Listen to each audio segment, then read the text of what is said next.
नमस्कार दोस्तों, मैं अशोक कुशवाहा आपको एग्जाम एनालिसिस एक्सपर्ट के माध्यम से मैथ्स विषय के बारे में आपका अध्ययन कराऊंगा। और जो टारगेट लगभग हमारा 45 से 50 दिन की क्लास रहेगी। और जैसे कि अभी हमारी पीवी के द्वारा डेट डिसाइड कर दी गई एमपीटीटी की 19 सितंबर, और उसके पूर्व भी हमारी सीटीटी की भी है, जुलाई में एग्जाम होना है। तो उसी को हमने टारगेट बना करके लगभग 45 से 50 दिन की क्लास कंप्लीट करने का टारगेट रखा है। तो देखिए दोस्तों, जैसे गणित एक ऐसा विषय है, चाहे कोई भी एग्जाम हो, चाहे आपका स्टेट लेवल का एग्जाम हो या सेंट्रल लेवल का एग्जाम हो, रेलवे हो, एनटीपीसी रेलवे में अभी बहुत सारी वैकेंसियां हैं जिसके एग्जाम होने वाले भी हैं अभी, तो उसमें भी मैथ्स का एक टॉपिक आपका हर एग्जाम में रहता है। या पीवी के द्वारा आपका पुलिस, पटवारी, एसआई, यहां तक कि एमपीपीएससी का सेट भी है। तो मैथ्स हर एग्जाम में कहीं ना कहीं आती है। तो मैं मैथ्स को आपको बेसिक से लेकर के आपको हर लेवल की मैथ्स आपको कंप्लीट कराऊंगा। तो आपको केवल ये नहीं देखना है कि एमपीटीटी सीटीटी तक ही सीमित रहेगी। इसका जो टॉपिक मैं कंप्लीट कराऊंगा तो वो आपको हर एग्जाम की दृष्टि से इंपॉर्टेंट रहेगा दोस्तों। लेकिन आपको बारीकी से प्रारंभ से लेकर लास्ट तक मेरी वीडियो को जरूर देखना है, क्योंकि आपको बीच बीच में बहुत सारी चीजें जो आपकी पेपर की दृष्टि से इंपॉर्टेंट रहेंगी वो आपको मैं बतलाऊंगा। तो दोस्तों देखिए, जैसे कि अभी मैं केवल ये बता रहा हूं कि मैथ्स, अब मैथ्स को स्टार्ट करने के पहले जैसे बहुत सारी कंडीशंस होती है कि मैथ्स फादर ऑफ मैथमेटिक्स भी यदि आपको कहे जाए कि आर्यभट्ट के बारे में आपने सुना होता है, तो हर सब्जेक्ट को पढ़ने के बारे में हमें उसके फादर ऑफ भी पूछ लिए जाते हैं कई बार। तो फादर ऑफ मैथमेटिक्स की बात करते हैं तो आर्यभट्ट के बारे में आपने नाम सुना होगा, तो उनके बारे में भी अध्ययन करेंगे। विभिन्न गणितज्ञ हैं जो हमारे भारत में, तो उन सारे वैज्ञानिकों के बारे में भी अध्ययन करेंगे, क्योंकि ये आपके एमपीटीटी में भी सिलेबस में दिया गया है। तो दोस्तों इसके बारे में अध्ययन में डिटेल करूंगा, लेकिन उसको चर्चा करने से पहले मैथ की भूमिका के बारे में बताना चाहता हूँ। मैथ को आपको रटना नहीं, मैथ को सीखने के लिए दोस्तों कुछ कॉन्सेप्ट याद रखना कि मैथ्स को हम सीखें कैसे। रटना नहीं है दोस्तों, मैथ रटकर नहीं सीखी जाती, उसको सीखना है। आपको प्रैक्टिस के आधार पर सीखी जाती है दोस्तों। अब मैथ को सीखने के पहले मैं आपको बेसिक चीज बताऊंगा कि आपको सबसे पहले 1 से 20 तक, अर्थात 1 to 20 तक आपको टेबल याद होनी चाहिए, पहाड़ा जिसको बोलते हैं। तो आपको दोस्तों एक कंप्लीट होना चाहिए। क्लियर दोस्तों? ये यदि आप कंप्लीट करेंगे तो जो कैलकुलेशन, क्योंकि मैथ्स आपकी पूरी की पूरी टोटल दोस्तों किस पर होती है? कैलकुलेशन पर आधारित होती है। यदि जब तक आपको पहाड़े नहीं बनेंगे, अर्थात टेबल नहीं बनेगी, तब तक दोस्तों हम मैथ्स नहीं सीख पाएंगे। सबसे बड़ा फोबिया होता है इसके प्रति दोस्तों। आप पढ़ते हैं तो मैथ्स का कैलकुलेशन यदि हमें सही करना है तो सबसे पहली प्राथमिकता दोस्तों रहेगी हमारी 1 से 20 तक पहाड़। दोस्तों जिस दिन आप 1 से 20 तक पहाड़े याद कर लेंगे तो मैं हजारों तक के स्क्वायर आपको यही मौखिक चुटकियों में याद करवा दूंगा दोस्तों। क्या रहेगा कि हजारों तक। फिर कैलकुलेशन करना, जोड़ना, घटाना, गुणा करना, भाग करना, जैसी संक्रियाएं, अर्थात फंडामेंटल ऑपरेशन की भी बात करेंगे दोस्तों। तो फंडामेंटल ऑपरेशन को भी मैं बहुत आसानी से सरल तरीके से आपको बताऊंगा, बेसिक ले जाऊंगा। डायरेक्ट नहीं कि सूत्र रखा है आंसर होगा, तो उसको हम सूत्र के बेसिक तरीके से भी समझेंगे और कैसे तैयार किया जाएगा। तो हम हर तरीके से दोस्तों पढ़ेंगे इसके बारे में। तो देखिए, जैसे कि मैं बात कर रहा हूं, आज हम बेसिक टॉपिक पर चर्चा करेंगे कि पहला टॉपिक जो मैथ्स का होता है नंबर सिस्टम, संख्या पद्धति दोस्तों। तो देखिए, यदि हम नंबर सिस्टम की बात करते हैं, नंबर सिस्टम, तो दोस्तों नंबर सिस्टम जैसे कि हम इसको बोलते हैं संख्या पद्धति। क्या है दोस्तों? संख्या पद्धति। अब बात आती है संख्या पद्धति किसे कहते हैं या संख्या का निर्माण कैसे होता है। तो देखिए, सबसे छोटी यूनिट होती है डिजिट। क्या होती है दोस्तों? डिजिट। और डिजिट के बाद बनती है आपकी नंबर। क्या बनता है दोस्तों? नंबर। और नंबर के बाद होता है नंबर सिस्टम दोस्तों। अब थोड़ा इसको ध्यान देना है दोस्तों। कहां से प्रारंभिक इकाई अर्थात यूनिट क्या होती है? हर सब्जेक्ट को पढ़ने के लिए उसकी छोटी न्यूनतम इकाई की भी चर्चा की जाती है दोस्तों। तो मैंने बताया मैथ्स की सबसे छोटी यूनिट के रूप में अर्थात डिजिट क्या होती है? डिजिट अंक, अर्थात इन्हीं पर आधारित। तो टोटल मैथ कितने अंकों पर आधारित होती है दोस्तों? तो 0 to 9, अर्थात टोटल कितने डिजिट होते हैं दोस्तों? 10 डिजिट होते हैं। 10 डिजिट पर ही पूरी नंबर सिस्टम चलता है दोस्तों अपना। इसके बाद जब 2 या 2 से अधिक डिजिट मिलते हैं तो नंबर संख्या बनाते हैं। क्या बनती है दोस्तों? संख्या। और जब 2 या 2 से अधिक संख्याएं मिलकर के अध्ययन करते हैं उसको हम संख्या पद्धति अर्थात नंबर सिस्टम कहते हैं दोस्तों। ये तो बेसिक चीज है कि ये होता कैसे है। अब आपसे सीधा सीधा पूछ लिया जाए दोस्तों, यही तो आपको दिया कि 0 to 9 अर्थात एक अंक की कुल कितनी संख्याएं हैं दोस्तों। यदि ये भी पूछा जाएगा तो एक अंक की कुल कितनी संख्या है दोस्तों? टोटल ऑफ मैथ्स में आपका 10 है। तो इसी प्रकार से 2 डिजिट की भी, 3 डिजिट की भी, 4 डिजिट की, 5 डिजिट की, इस प्रकार के क्वेश्चन पूछे जाते हैं दोस्तों। इसका पहले अभी पीवी के द्वारा आयोजित सुपरवाइजर में पूछा गया था कि 4 अंकों की कुल कितनी संख्या है, अर्थात 5 अंकों की कुल कितनी संख्या है। तो इसको भी मैं चुटकियों में निकालना सिखाऊंगा दोस्तों, कैसे निकालें। इसके बाद जैसे बात आती है कि जैसे एक अंक की कितनी बड़ी, तो एक अंक की यदि निकालना हो तो आपको पता है कि 2 अंक की सबसे बड़ी संख्या कितनी है दोस्तों?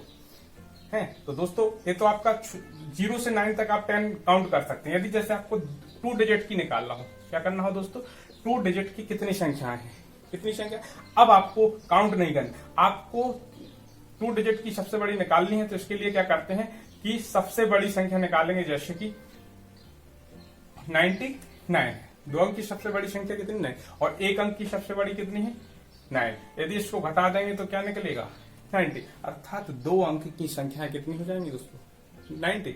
यदि 3 डिजिट की आपसे पूछी जाएंगी दोस्तों, क्या पूछी जाएंगी 3 डिजिट की, तो 3 अंक की सबसे बड़ी और 2 अंक की सबसे बड़ी, इसको घटा दीजिए तो आंसर कितना हो जाए 900। इसी प्रकार से आपसे 4 डिजिट भी पूछी जा सकती है, 5 डिजिट भी पूछी जा सकती है। जितने की पूछी जाए उसकी सबसे बड़ी और उससे एक कम, मतलब कर देना है 1, तो आपको ए आंसर निकल आएगा। यदि जैसे 5 डिजिट की भी पूछी जाएगी, क्लियर, 5 डिजिट की कितनी संख्याएं होंगी, तो आपने 5 बार 9 लिखी है, क्लियर, और उससे 1 बार 9 फिर लिख दीजिए, हल करेंगे तो बस आपका आंसर हो जाएगा।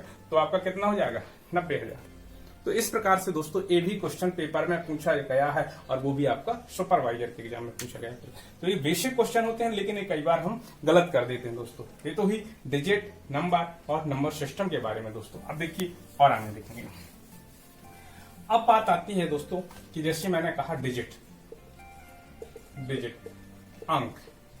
अब अंकों का मान निकालना कैसे दोस्तों, अंकों का मान निकालना है, अंकों का मान।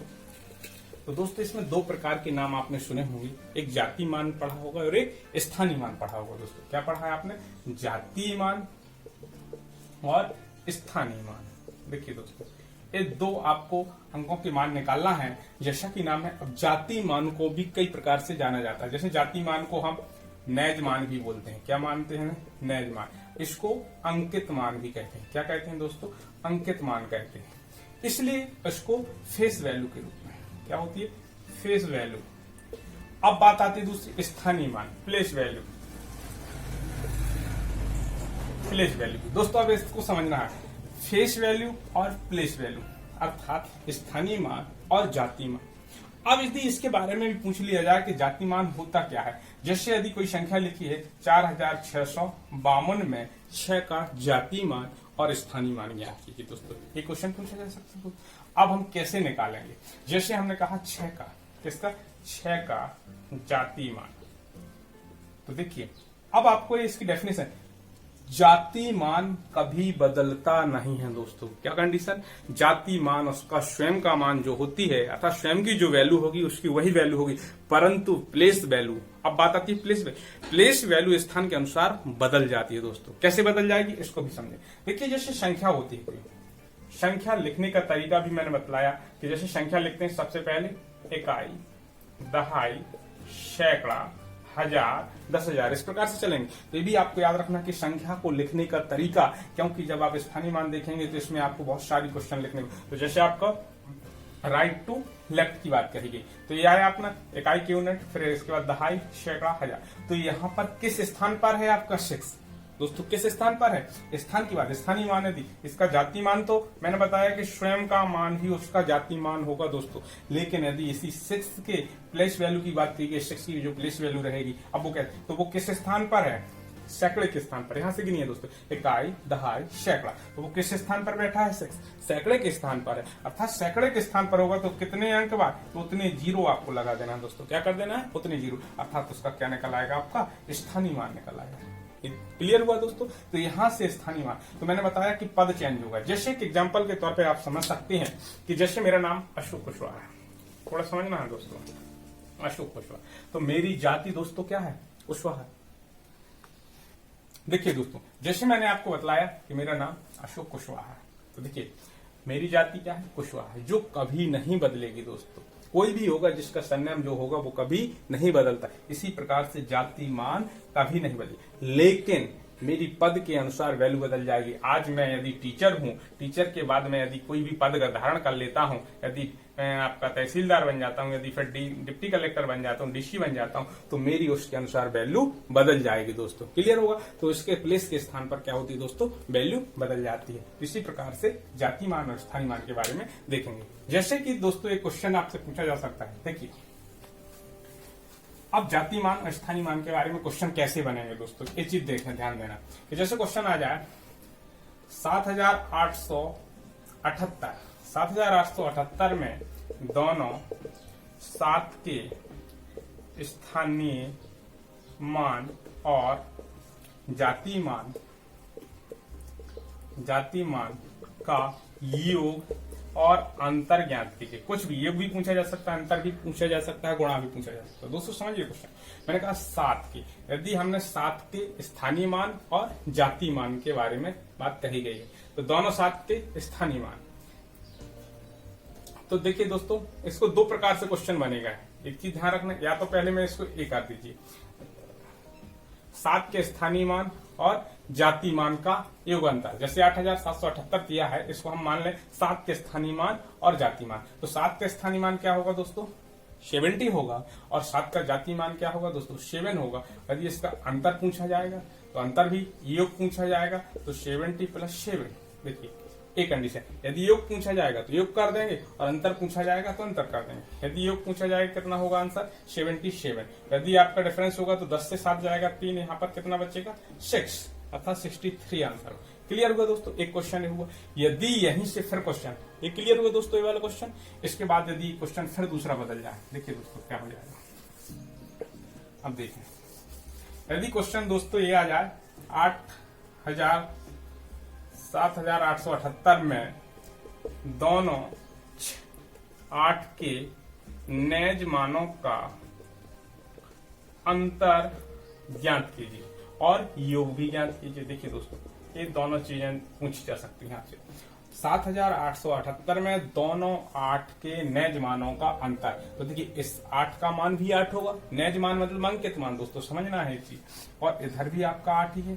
तो देखिए दोनों का 8 ही 8 होगा। यदि अंतर पूछा जाएगा कितना हो जाएगा दोस्तों, 8 - 8 0। यदि दोनों का योग पूछा जाएगा क्या हो जाएगा, 8 दूनी 16। तो देखिए दोस्तों, जैसा क्वेश्चन आपसे पूछा जाए, अंतर पूछा जाएगा नेज मानों का, तो उसी से, क्योंकि उसका मान बदलता नहीं है फेस वैल्यू, तो आपका यहाँ 0 हो जाएगा अंतर। यदि योग पूछा जाएगा तो क्या होगा दोस्तों, 16 हो जाएगा।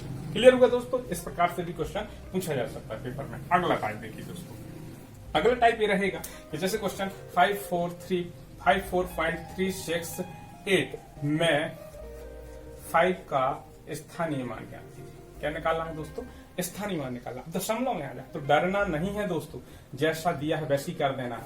आपको 5 जिस स्थान पर दिया है, मैंने बताया था प्लेस वैल्यू जहां दिया है उसी, फिर उसके बाद जो दिया है 0 और दशमलव लिखेंगे, इसके बाद 0 का कोई मतलब नहीं, तो 0 0 0, अर्थात इसका आंसर क्या हो जाएगा दोस्तों, 5 हो जाएगा। यदि यही क्वेश्चन फिर दोस्तों 5.3, यदि यही क्वेश्चन दिया 368 में 8 का स्थानीय मान, दोस्तों ध्यान देना, यदि यही क्वेश्चन आ जाए 5.4368 में 5 का स्थानीय मान तो जहां पर है, अब यदि इसमें किसका पूछ रहा है, 8 का स्थानीय मान, तो दोस्तों देखिए ध्यान दीजिए, दशमलव जहां दिया वहीं रख दीजिए, उसके बाद जो अंक है उसको 0, फिर उसके बाद 0, जो 8 जहां पर स्थान, अर्थात ए होगा।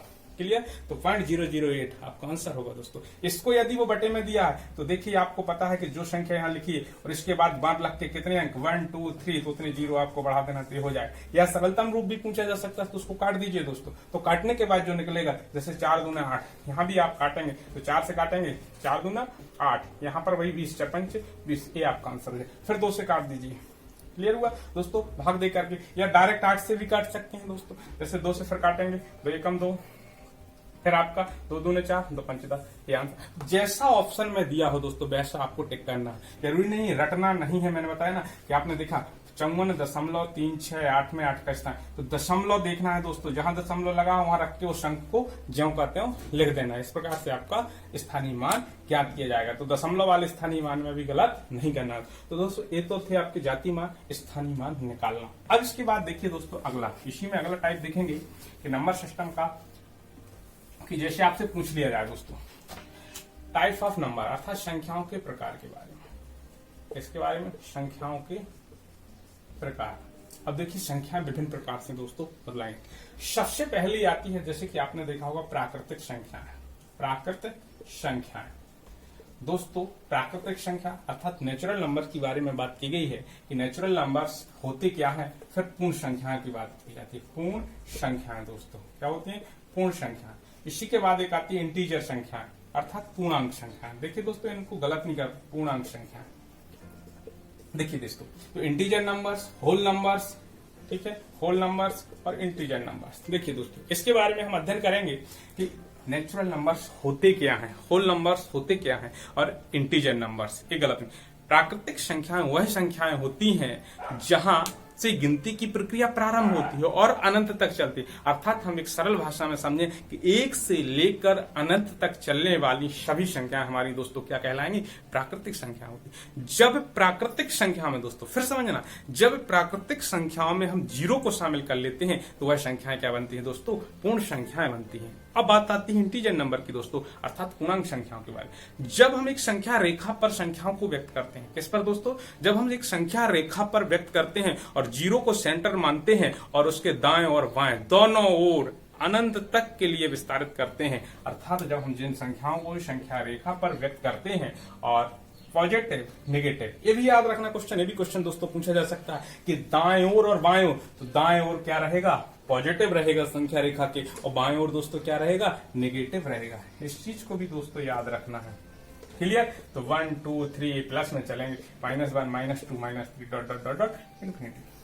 क्लियर हुआ दोस्तों? तो मैंने बताया जब 1 2 3 इन्फिनिटी, अर्थात जहां से गिनती की प्रक्रिया प्रारंभ होती है उसे नेचुरल नंबर, और जब जीरो को शामिल कर लिया जाता है 0 1 2 डॉट इन्फिनिटी, उसको पूर्ण संख्याएं कहते हैं। और जब संख्या रेखा पर हम व्यक्त करते हैं, अर्थात धनात्मक हो या ऋणात्मक हो या शून्य हो, उसे हम क्या कहते हैं दोस्तों, इंटीजर नंबर कहते हैं। क्लियर हो? फिर यहां से क्वेश्चन पेपर में फिर पूछा, सभी प्राकृतिक संख्याएं पूर्ण संख्या होती हैं या सभी पूर्ण संख्याएं प्राकृतिक होती हैं? दोस्तों यहां से क्वेश्चन को समझना, गलत नहीं कर, सभी प्राकृतिक संख्याएं पूर्ण संख्या होती है, परंतु सभी पूर्ण संख्याएं प्राकृतिक नहीं होती, क्योंकि इसमें जीरो अतिरिक्त है। तो इसको आपको सभी प्राकृतिक संख्याएं पूर्ण संख्याएं होती हैं, जबकि सभी पूर्ण संख्याएं प्राकृतिक संख्याएं नहीं होती हैं। दोस्तों एक कॉन्सेप्ट भी क्लियर रखना है। तो क्लियर हुआ दोस्तों? एक क्लियर हो गया होगा। एक बार इसको पढ़ेंगे आप लोग, यदि जहां समस्या जाए तो आपको कमेंट्स बॉक्स में लिखना है। क्लियर हुआ दोस्तों? इसके बाद देखिए दोस्तों, इसके बाद आपका दिया गया है कि सम संख्या और विषम संख्या के बारे में आपको देखना है। इवन और ओड की बात कही गई है। किसके बारे में दोस्तों? इवन और ओड नंबर्स क्या है, अर्थात वह संख्या जो 2 से विभाजित हो जाती है। दोस्तों इससे जो 2 से विभाजित होती है वह संख्या क्या कहलाएगी, इवन नंबर कहलाएगी। और ओड की बात कही जाए, जो संख्या 2 से विभाजित नहीं होती है, क्या दोस्तों, नहीं होती है, वह संख्या जो 2 से विभाजित नहीं होती है वो ओड नंबर कहलाती है, अर्थात विषम संख्या कहलाती है। और जो 2 से विभाजित होती है वह संख्या कौन सी कहलाती है दोस्तों, सम संख्या कहलाती है, इवन नंबर्स कहलाता है। क्लियर दोस्तों? इसके बाद देखिए दोस्तों, इसके बाद यदि आपसे क्वेश्चन पूछा जाए कि भाज्य और अभाज्य के बारे में, कंपोजिट नंबर और प्राइम नंबर। देखिए दोस्तों, कंपोजिट नंबर और प्राइम नंबर होते क्या है दोस्तों? क्लियर? इसके बाद आपको देखना है कि भाज्य और अभाज्य के बारे में देखेंगे दोस्तों। तो मैंने बताया कंपोजिट नंबर क्या होते हैं और अभाज्य संख्या क्या होती है। क्लियर दोस्तों? इसके बारे में भी आप समझिए दोस्तों कि भाज्य संख्याएं वह संख्या होती है, अब इसकी भी डेफिनेशन बहुत जरूरी है, वह संख्या जो 1 और स्वयं के अलावा अन्य तीसरी संख्या से विभाजित होते हैं, अन्य तीसरी संख्या से विभाजित होते हैं, होती है, वह कौन सी संख्याएं कहलाएंगी दोस्तों, भाज्य संख्या कहलाएगी। तो पहली डेफिनेशन, वह संख्या जो 1 और स्वयं के अलावा भी अन्य तीसरी संख्या से विभाजित होते हैं दोस्तों, उसे हम भाज्य संख्या अर्थात कंपोजिट नंबर, या अथवा हम दूसरे शब्दों में देख सकते हैं दोस्तों इसको, अथवा वह संख्या जिसके केवल, वह संख्या जिसके फैक्टर 2 से अधिक हो। देखिए दोस्तों इस लाइन को समझना, 2 से अधिक हो, वह संख्या भी हमारी क्या कहलाएगी दोस्तों, भाज्य संख्या कहलाएगी। अब फैक्टर की बात करेंगे कैसे, और इसके बाद इसी में आप थोड़ा लिखेंगे अभाज्य संख्या के बारे में, अर्थात प्राइम नंबर के बारे में दोस्तों। वह संख्या जो 1 और स्वयं के अलावा, दोस्तों इस पे याद रखें, 1 और स्वयं के अलावा किसी संख्या से विभाजित ना हो, 1 और स्वयं के अलावा किसी संख्या से विभाजित ना हो, उसे हम क्या कहते हैं दोस्तों, अभाज्य संख्या। या अथवा में दोस्तों इसका जिसके केवल 2 फैक्टर हो, जिसके केवल 2 फैक्टर हो, क्या हो दोस्तों, केवल 2 फैक्टर हो, उसको हम क्या कहते हैं दोस्तों, अभाज्य संख्या। अब एग्जांपल से समझिए दोस्तों, जैसे 1 2 3 4 5 6 7 इस टाइप से दोस्तों दिया है। यदि हम 1 की बात करें तो 1 का तो केवल 1 होगा दोस्तों, क्लियर। और यदि हम 2 की बात करेंगे तो 1 और 2 होगा, 3 की बात करेंगे 1 और 3 होगा दोस्तों। इसके बाद 1 2 4, इसके बाद 1 5, इसके बाद 1 2 3 6, इसके बाद 1 7। देखिए दोस्तों, इसको विशेष रूप से समझिएगा। अब क्वेश्चन यहां से एक हमेशा पेपर में पूछा जाता है, संख्या एक है, भाज्य अभाज्य, ना तो भाज्य ना ही अभाज्य, उक्त में कोई नहीं। देखिए दोस्तों, इस प्रकार से क्वेश्चन पूछा जाएगा आपसे पेपर में। तो आपको देखना है संख्या एक, अर्थात नंबर की बात, संख्या एक ना तो भाज्य और ना ही अभाज्य, क्योंकि आपको मैंने बता चुका हूं कि जिसके केवल 2 फैक्टर हों वह अभाज्य कहलाएगी, और जिस भाज्य, परंतु इसका तो केवल 1 है, इसको आप 1 into 1 नहीं कर सकते हैं क्योंकि वह स्वयं है, इसलिए इसका क्या फैक्टर मानेंगे, केवल एक ही मानेंगे। क्लियर दोस्तों। इसके बाद बात आती है 1 into 2। तो क्वेश्चन यहां से फिर पूछा जाएगा दोस्तों कि सबसे छोटी भाज्य संख्या कौन सी है दोस्तों, ये भी क्वेश्चन पेपर में पूछा जा सकता है कि सबसे छोटी अभाज्य और भाज्य। तो सबसे छोटी अभाज्य की बात कही जाएगी। देखिए दोस्तों, क्वेश्चन यहां से पूछा है सबसे छोटी अभाज्य संख्या कौन सी है, सबसे छोटी अभाज्य संख्या 2 है, क्योंकि इसकी केवल 2। सबसे छोटी, देखिए यहाँ पे 3 प्रकार से क्वेश्चन, सबसे छोटी अभाज्य संख्या, सबसे छोटी अभाज्य संख्या यदि आपसे पूछी जाए तो वह भी 2 है। सबसे छोटी समअभाज्य संख्या, देखिए दोस्तों, सम अभाज्य संख्या। तो आपके 2-3 टाइप से क्वेश्चन बनेंगे दोस्तों, सबसे छोटी अभाज्य संख्या 2, सबसे छोटी समअभाज्य संख्या 2, और सबसे छोटी विषम अभाज्य संख्या यदि आपसे पूछी जाएगी तो क्या रहेगी दोस्तों, 3 रहेगी। क्या रहेगी दोस्तों, 3। तो यहां से क्वेश्चन समझना। और भाज्य की बात कही जाएगी तो सबसे छोटी भाज्य तो क्या होगी, 4 होगी, क्योंकि 1 2 और 3 इसके अधिक फैक्टर की बात करेगी। 1 और स्वयं के अलावा जब उसका तीसरा फैक्टर हो या उससे अधिक फैक्टर हो तो वह भाज्य कहलाएगी। तो दोस्तों क्लियर हुआ। तो यहां से भी क्वेश्चन पेपर में पूछे जा सकते हैं दोस्तों। इसके अलावा बात आती है दोस्तों, आपने देखा होगा परमेय और अपरमेय संख्याओं के बारे में। इसके बारे में दोस्तों, परमेय और अपरमेय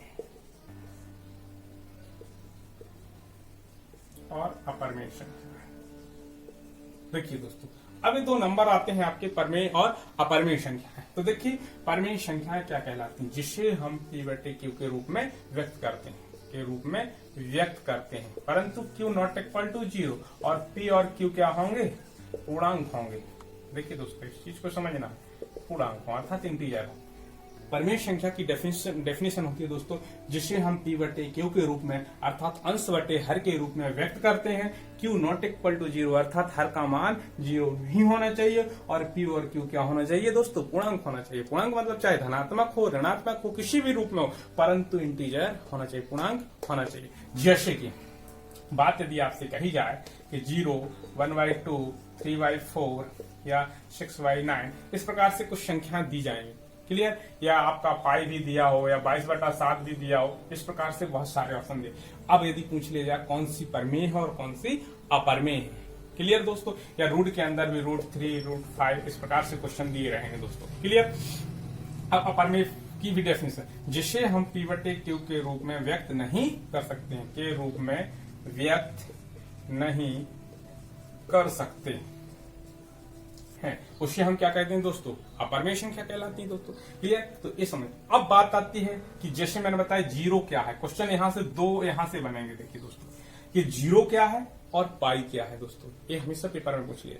तो आपको मालूम होगा, जैसे मैं आपको लिख दूं कि 1/0 और 0/1, थोड़ा इसको समझना है दोस्तों, इस कॉन्सेप्ट को, कि ए क्या ये परमेय संख्या है। मैंने कहा कि इंटीजर, क्योंकि इसमें पूर्णांक तो दो ना, क्योंकि 0 भी पूर्णांक है और 1 भी पूर्णांक है, लेकिन आपको क्या एक कंडीशन फॉलो कर रही, Q नॉट इक्वल टू 0 अर्थात हर का मान 0 नहीं, क्योंकि ये इनफिनिटी प्राप्त हो जाए, क्लियर। तो आपको पता है, मैंने बताया कि Q का मान यदि 0 होगा तो वह परमेय संख्या नहीं होगी। अब दोस्तों यहाँ पर समझिए, जैसे कि ये 0 दिया है और 0 में यदि 1 का भाग भी देंगे तो आंसर क्या होगा, 0 ही होगा, क्लियर, कोई परिवर्तन नहीं होगा। यदि बात आती है और यहाँ पर पूर्णांक में नीचे बटे में क्या है, Q नॉट इक्वल टू 0 है, तो परंतु यहाँ 1 है क्योंकि अंश पे 0 है, यहाँ पर अंश जीरो, अर्थात यदि कभी भी ऐसा क्वेश्चन आ जाए जीरो क्या है, तो जीरो आपकी परमेय संख्या है। क्वेश्चन याद रखना दोस्तों, यदि आ जाए जीरो क्या है, तो जीरो एक परमेय संख्या है। परंतु यदि पाई के बारे में पूछा जाए, इसके बारे में दोस्तों पाई, तो पाई एक कैसी है, अपरमेय संख्या है। क्या है पाई?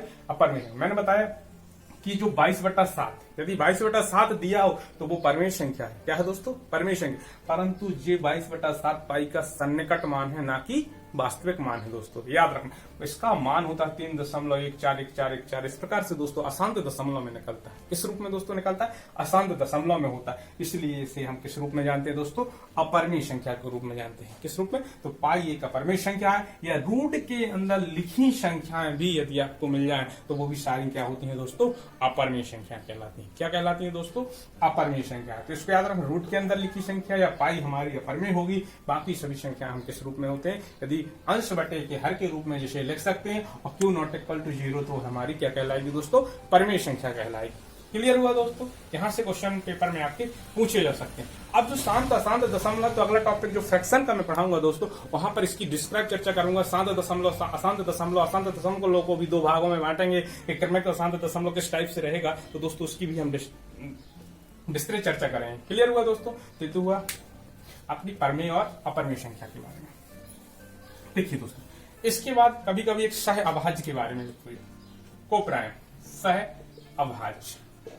ये भी क्वेश्चन पूछ लिया जाता है कि सह अभाज्य संख्या क्या कहलाती है। तो सीधा कॉन्सेप्ट है, कोप्राइम नंबर की बात करते हैं। कोप्राइम नंबर तो वो क्या कहलाती है? सह अभाज्य। तो इसके बारे में आपको देखना है कि जिसका HCF क्या हो? 1 हो, वह संख्या, अर्थात वह दो संख्याएं जिनका HCF क्या हो दोस्तों? 1 हो। जैसे हम बात करें 8 और 9, यदि इनका हम HCF निकालेंगे, 5 और 3 की भी बात करें, HCF क्या होगा दोस्तों? 1। अर्थात इस प्रकार की संख्याएं हमारी क्या कहलाएंगी दोस्तों? सह अभाज्य संख्याएं कहलाएंगी, जिसका कंडीशन क्या होगी दोस्तों? यदि बात आ जाए कि HCF अर्थात महत्तम समापवर्तक क्या हो दोस्तों? 1 हो, तो वह हमारी सह अभाज्य संख्या है। तो ये तो दोस्तों थे कुछ संख्याओं के प्रकार के बारे में। इसके बाद मैं आगे और चर्चा करूंगा आपको कि विभाज्यता के नियम के बारे में भी देखेंगे, तो उसको हम आगे पढ़ेंगे, अगली क्लास में देखेंगे दोस्तों। आज के लिए यहीं समाप्त करते हैं क्लास को, और इसमें जो भी समस्या रहे दोस्तों तो कमेंट्स बॉक्स में जरूर लिखें। अगली क्लास में आगे फिर बढ़ेंगे, नंबर सिस्टम को आगे बढ़ाएंगे दोस्तों। Thank you.